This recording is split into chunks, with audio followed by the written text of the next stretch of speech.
Just want to say welcome to spring, welcome to new beginnings. This is the time where we start to thaw out and get to emerge from the cold winters or the cold Florida weather as I'm used to. So welcome to spring. For those of you who don't know me, my name is Alice. I work with the Parkinson's Foundation as a community program manager. Just orienting us to the space. Everyone's been muted. You'll be on mute for the duration of today's session. Feel free to submit questions or comments in the chat function. You'll see that we do love to share in that chat feature, so please don't hesitate to share. You'll see also our community across the country and across the seas is very present with their videos. So if you're comfortable with it and capable of, please do join us by video. We just love to see your faces as we join in mindful awareness. Our next live English session will be with me on May 2nd. So next Monday is our Spanish Mindfulness Mondays. During that session, we have all of our recorded content on YouTube or our parkinson.org/pdhealth webpage. So stay engaged with your mindful practice next Monday, and then we'll meet live again on May 2nd. And here's just a snapshot of what's going on. So again, next Mindfulness Mondays, Monday, May 2nd, we're going to be playing some games with mindfulness to switch things up a little bit and have a little bit of fun.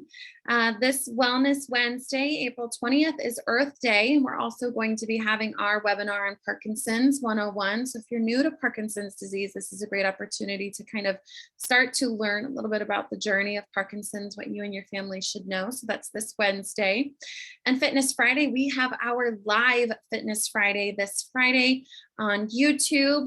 We're going to be featuring Power for Parkinson's. So get moving this Friday. I want to thank our sponsor, Light of Day Foundation. Their generosity makes our program possible. So thank you so much, Light of Day Foundation.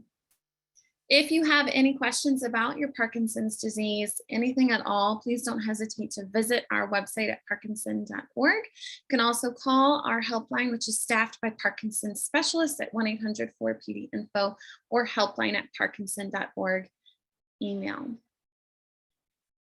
And today, Dr. Rush has something unique planned for us. I think something very relevant that we can all really resonate with in the ebb and flow of life. So I'm going to turn it over and just let her dive into what she has to share with us today. Dr. Rush, thank you so much for joining us. Thank you, Krista. It's good to see everyone today. And, it's funny because you mentioned spring and thawing out. And here in Cleveland, it is snowing on April 18th. So, for those of you who are enjoying some sun and some warmth, I'm glad for you. And I'm hoping that that weather comes very soon for us up here.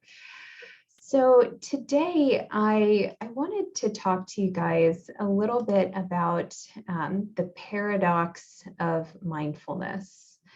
And because so often, I feel that when I'm working with individuals on their mindfulness practice, they sometimes struggle with some opposing feelings or thoughts that can be difficult to manage and can distract them from their mindfulness practice. And so I kind of wanted to use some time today to normalize that those things happen. And, it's something that can be worked with in terms of one's mindfulness practice in a way that actually helps to incorporate the fact that as humans, we're pretty complex and we experience a whole lot of things that are some good, some really difficult, and some, questionable. So with paradox, so just to kind of be clear as to our definition. So paradox is any situation, person, or thing that combines contradictory features or qualities. And so when we think about paradox as it relates to mindfulness, I hear a lot of interesting comments from some of my patients. So I'll have people tell me, I can't feel stressed and then try to be mindful at the same time. Or I'm in this situation that I don't have control over, and therefore I don't feel like I can be okay with it. I just kind of have to admit defeat. And so the idea of being able to be open to experience both things at the same time, so being stressed and mindful at the same time, accepting that you may not have control over a situation, but also recognize other facets of control. Those are sometimes hard things to balance, and I've used this quote before in other mindfulness settings, but I love it.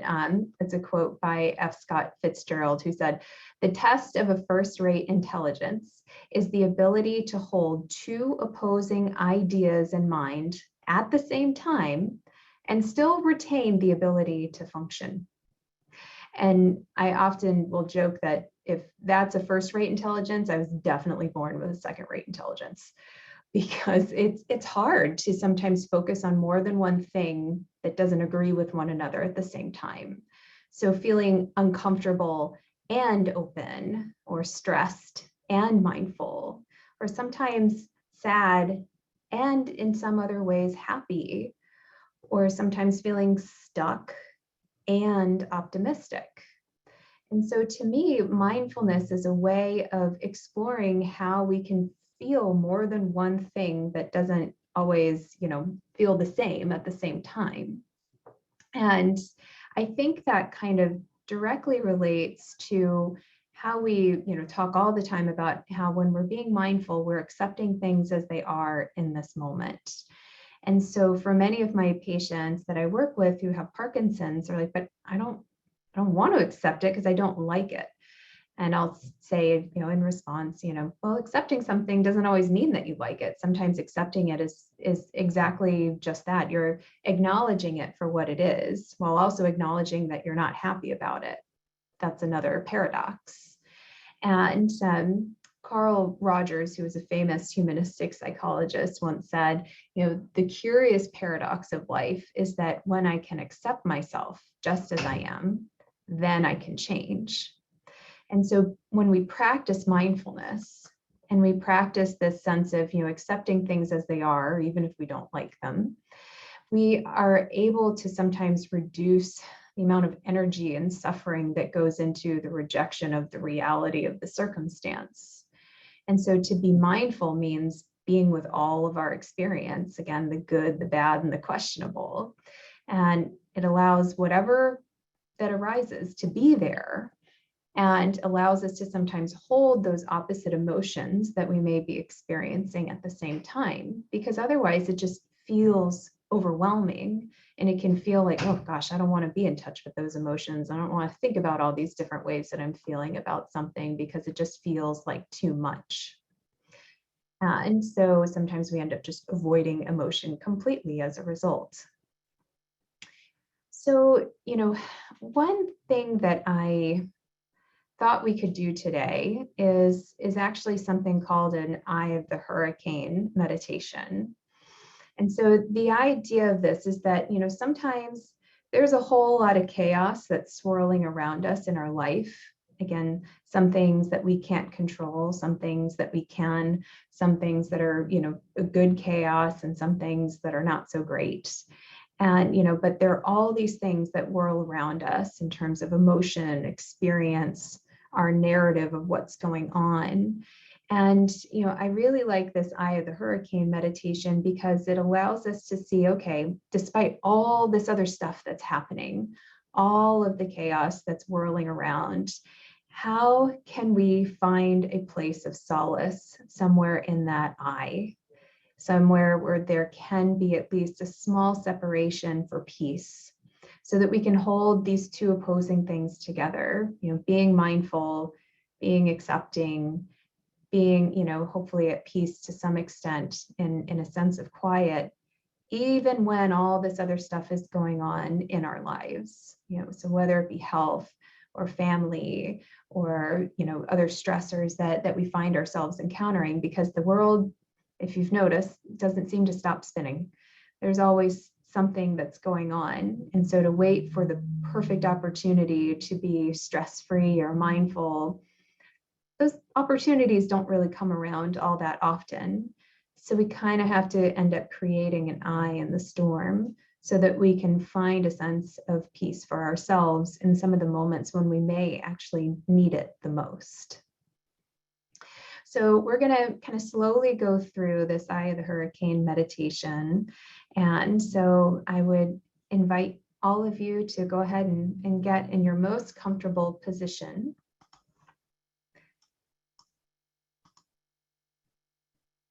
And so settling your body, doing your best to support your back. If you're able, ground your feet on the floor. Settle your shoulders, spine straight.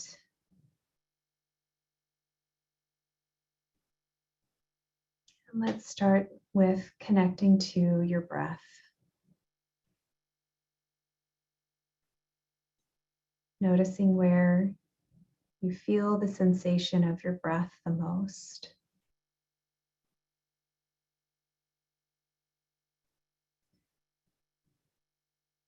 Letting the rest of the world drift away as you anchor to this experience.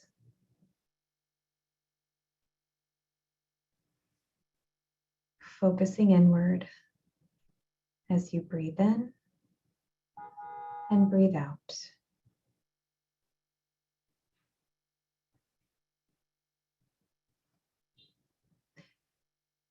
Now, envision an image of a hurricane.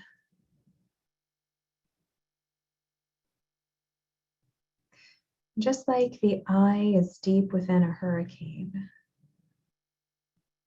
imagine your eye is deep within you. Use your breath to connect to this part of yourself, this silent, peaceful location.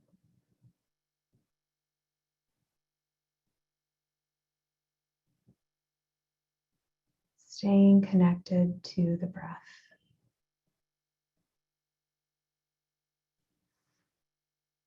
And if anything intrudes on this,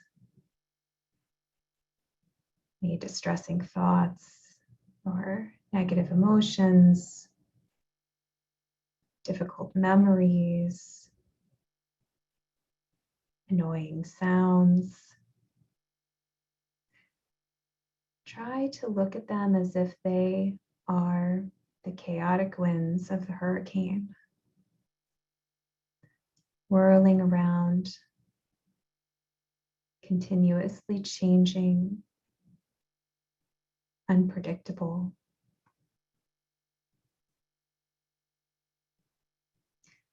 And notice that you are not those things. You are not the wind. You are the silent center of the hurricane. Peaceful, at ease, calm.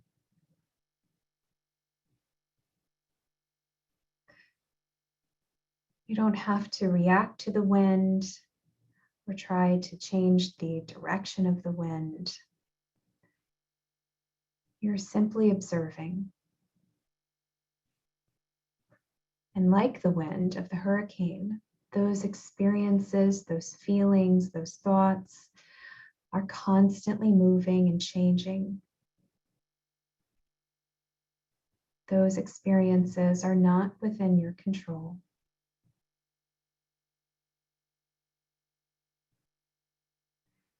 But you are stable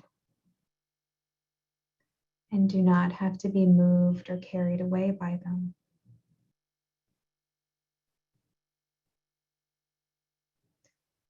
You have control of yourself in the eye.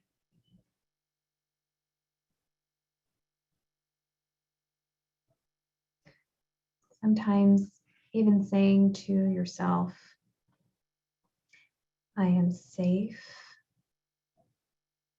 I am at peace. As you notice whatever thoughts or feelings may arise.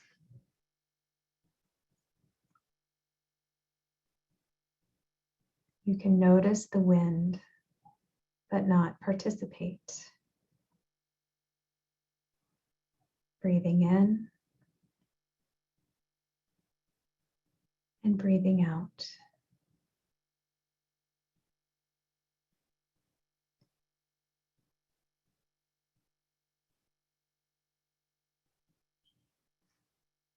You can coexist with the storm that rages outside of you.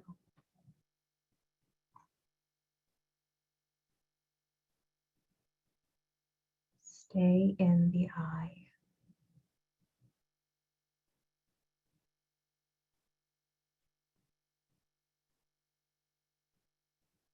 You have the strength to protect against the elements.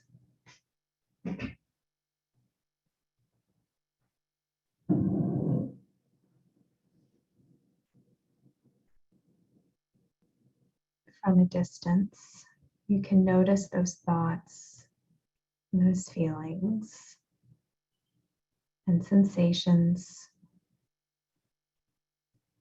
as ever-changing nature of the world outside of you.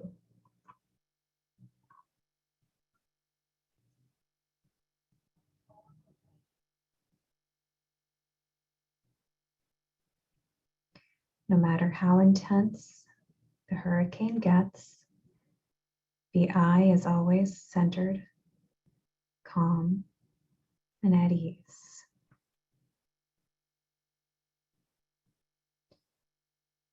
Notice how it feels to be here.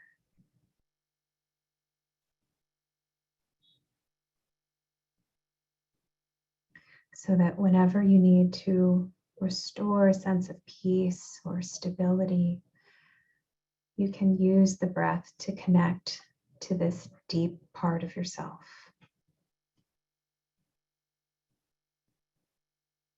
By simply breathing in and breathing out.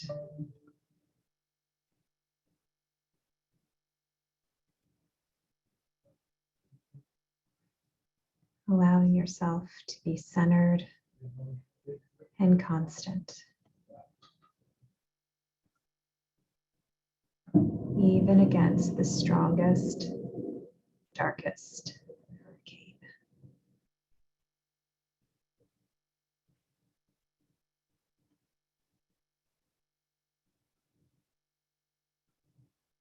Continuing to connect to the breath.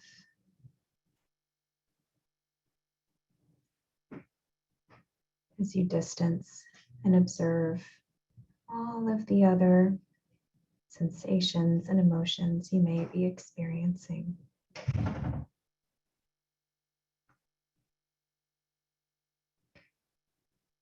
Knowing that you have the power to come here whenever you need.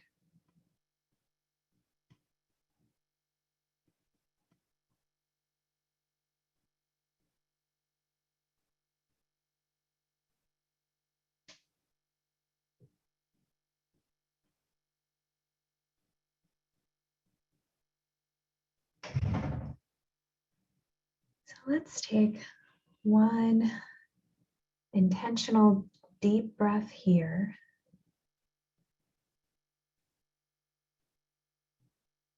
And with the out breath, allowing your muscles to loosen a little bit more, shoulders drop a little farther from the ears. Taking note of sensations within your body. Feeling your feet on the floor if they're beneath you.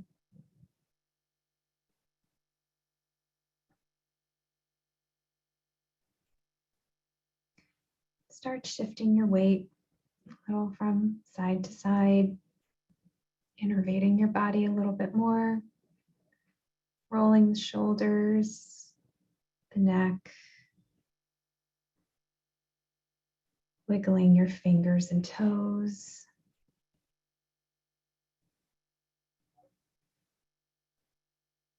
And when it feels right to do so,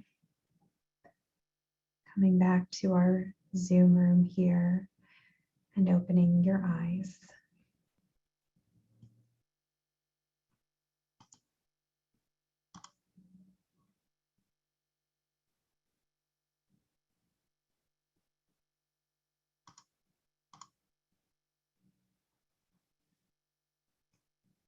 We'll let everybody start to reorient here to the room.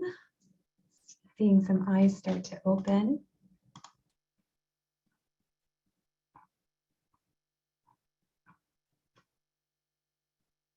Wonderful.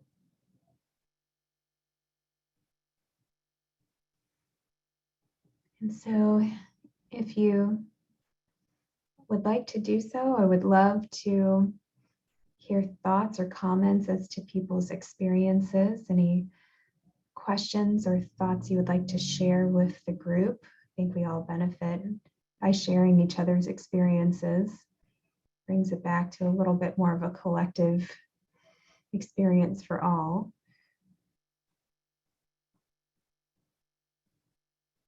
And I will say that this is an interesting meditation. It's a little different. I know I've done some in the past, like our mountain meditation that we did a couple months ago, which has some similar qualities, but for some people, they find that envisioning that chaotic storm helps to really encapsulate some of what they experience on a day-to-day basis, depending on what's going on. So I thought, I think it's always good to try to provide people with a few different options. So I welcome any comments or thoughts.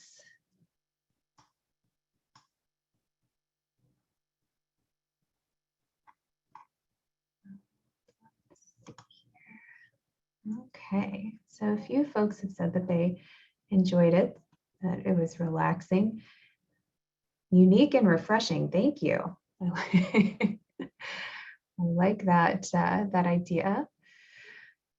And let's see.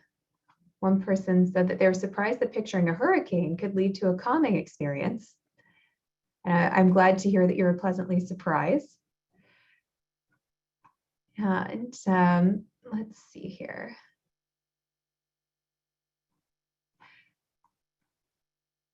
And let's see, someone asked, it's that it feels similar to fighting with one's self. And I think that oftentimes, we do end up having this internal conflict, right? Of the things that we feel versus sometimes the things that we need to do, or, the quote unquote should do, or how we should feel. So we kind of have this judging voice against some of our experiences that sometimes end up diametrically opposed. And so we can often find ourselves in this internal conflict at times that ends up being an interesting challenge. So I agree with that. And then one person asked, did you make noise on purpose? Unfortunately, no. I work in a busy office setting where people are constantly slamming doors when I decide to do things like this, because, that's just the nature of the beast here. And we have a very busy parking circle outside. So I wish I could say I was that mindful of planning this for your sake, but no. Okay, so a few other, people hadn't thought about the idea of paradox. So, and the fact that, we experience it basically every day. So I really am glad to hear that I could bring up a topic that might have been a little bit more, novel for you guys. So thank you for that feedback. And so I wonder how many of you might be interested in, trying that out through the week and, envisioning, your eye in the storm as you, try to encounter some of the things that we, do on a day-to-day basis that we don't always expect, or even if we do expect, are still hard and distressing and difficult. So I certainly hope that this ends up being a tool that you can use, regularly. and maybe we'll add it to the rotation and do another one similar in a few months from now and see how your practice is going. So, okay, just making sure I'm doing double time trying to keep up with the chat here. Okay, and someone asked, is it supposed to be the eye and seeing everything that's thrown to you? So that definitely can be part of it, Rochelle, is that, we end up, sometimes so consumed by everything that's going on around us, the things that we can't control and the negative experiences that we have. And so this is an idea of separateness from some of that experience that, if you're the eye and then everything else is what's going on around you in the chaos, that you're able to observe it without necessarily getting sucked in by it. So that's exactly it. Okay. And I think Krista ended up getting, I'm so here. she had, oh, are you there? I'm Okay, still here. I didn't see it. I'm like, oh, okay. So I didn't see your face when I'm used to it, so I wasn't sure if you got kicked off. So so I definitely wanted to bring it back to you with any other thoughts or closings before we wrap up for today. Yeah, I was wondering, Dr. Rush, if we could use this metaphor of, being the eye in the storm, the calmness, right, of this hurricane that's constantly surrounding us, and really kind of trying to relate it to our breath, being that eye in and of itself, using this tool that we all have access to automatically. It's the first thing you do when you're born. That we just naturally know how to do. And so amongst the chaos that seems to always be around us, my dad always said, there's always something, there will always be something. And I think you hit on that.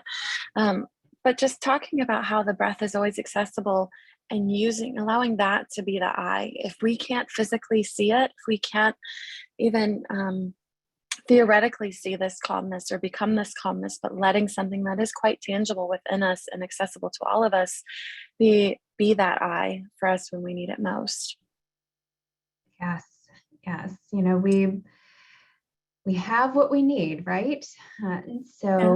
we being able to recognize even just within yourself that something as simple as the breath and anchoring to that can help to facilitate that eye of the storm. Mm-hmm. And so, breathing practices go back, thousands of years. We've been doing this a long time in various traditions because I think we've always known that it's obviously important to life. And so being able to use what comes so naturally to us in a way that actually works for us rather than against us is, I think, one of the most empowering tools that we can have in our arsenal. And someone asked, is it best to breathe through the nose or out the mouth? And you can look up 1,000 different types of breathing strategies. And honestly, for something like this, I would just recommend that you breathe in the way that feels the most natural and makes the most sense. Nose, mouth, whatever it is. Some people have deviated septums or allergies or, whatever else. And so, use whatever orifice you have that makes the most sense and feels the most natural to you. And you can alternate nose, mouth, whatever feels like it would make the most sense to breathe naturally and where you can feel it and really kind of ground to it. So there is no wrong way to breathe. If you're breathing, you're doing it right. Okay. So That's right. Well, thank you so much, Dr. Rush, for this wonderful way to really have a new perspective on the things that really seem to contradict one another, especially living with Parkinson's disease, with acceptance and trying to find some peace in the chaos. So I appreciate you bringing that to the table for this Mindfulness Monday. yes, thank you guys for having me. Again, we'll be live English session. The next one will be May 2nd, and we're going to be having a little bit of fun. So for the next time that we're together, bring a pen and paper because we're going to be doing a little activity, pen and paper or pencil or colored pencil or crayon, whatever, how creative you want to get. And next week is our Spanish session. So tune into our YouTube to stay engaged with your mindful practice.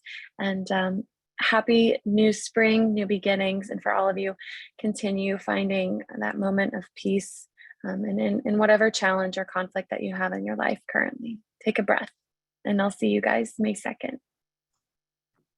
Bye, everyone. Goodbye.